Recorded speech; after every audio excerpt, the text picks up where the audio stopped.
Next up is Drop Dead Fred, but don't forget to like and subscribe. What a pile of shit.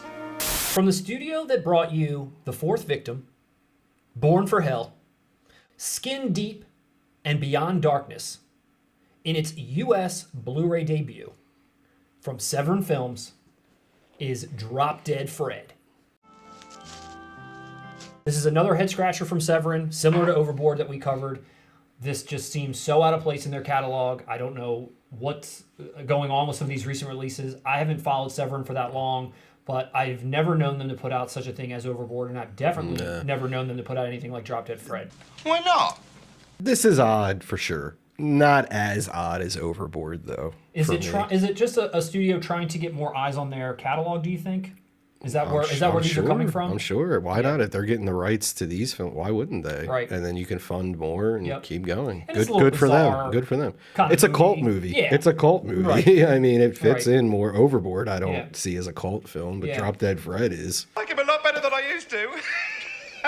And when we talked about Overboard, we were kind of saying, at the time, we weren't sure if they kind of struck a deal with MGM, but Drop Dead Fred's Universal. Like, Universal cares about Drop Dead Fred. I'm like, Well, maybe they struck a deal with Kevin Kline, allowing Phoebe Cates to be seen in public again. Oh, boy. Once again, Severin's doing the best that they can with this property, including a new 2K restoration of this film, a booklet with new text interview from actress Phoebe Cates herself. So she's not on here giving any real life interviews, but she definitely wrote some stuff down and sent it over to Severin, just like you mentioned. No, Kevin Kline wrote it, and she wrote it. Kevin Kline wrote it. And Kevin Kline has her locked in his basement or something, dude. Like, there's an audio commentary from the director. There's a conversation with the director as well as the producer. There's interviews with the co-writers, executive producers, VFX artists, makeup artists, and actress Ashley Peldon. You also got deleted scenes. You also got outtakes. I'm not going to pick this up, but the one thing that I was maybe saddened by is there's no slipcase on this. There was a slipcase on Overboard, which, is always a nice little plus. But here, you're just going to get that nice black Severin box that they typically use, which I do like. I'm going to pick this up. I like all those features for a title like this. Dude, it's a lot. I haven't seen it in so long. There are certain scenes that I remember very well, but the movie as a whole, I don't remember very well. I've never seen this movie. When this movie came out, I looked at the trailer and I was like, this movie looks dumb as shit. I ain't watching this. But I liked it when I was a kid. Really? Yeah, because it's dark in a way. Not being too familiar with this film, when I look at this box, doesn't Fred look like Ernest? No. You don't think so? Ernest P. Worrell? Jim Varney? Like, if Ernest took his hat off, that's him upside down.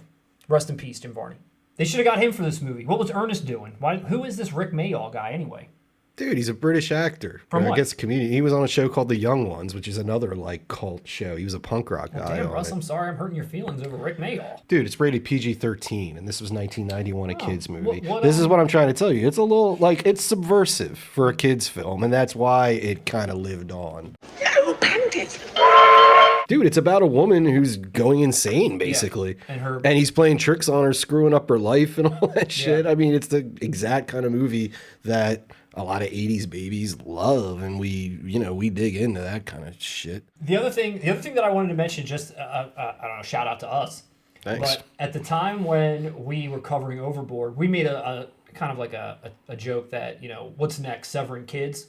And when you look at this logo here that Severin's using for Drop Dead Fred, they have changed the woman that's usually kind of peeking over the Severin word, and they've changed it into a little girl.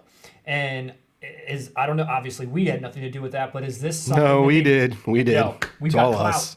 We got that clout. But is this something they've done before? Is there releases like this that they utilized that logo before, or is this the first time? And maybe for Severin? I don't know. That's like this to come. That's a good question. I don't know. Yeah, so you got that Universal on the spine, you got the Severin logo with a little girl on the spine. Again, it's just it's interesting. I don't know, it's an interesting title. I love those black cases too. Me too. I love them. Me too. Yeah, I think those I'm not even mad at the lack of slip because it's got that black case. Yeah. I like that. Yeah, it's a nice case, and honestly, they've killed it with whatever you possibly. I can't believe they got that many interviews, that many featurettes.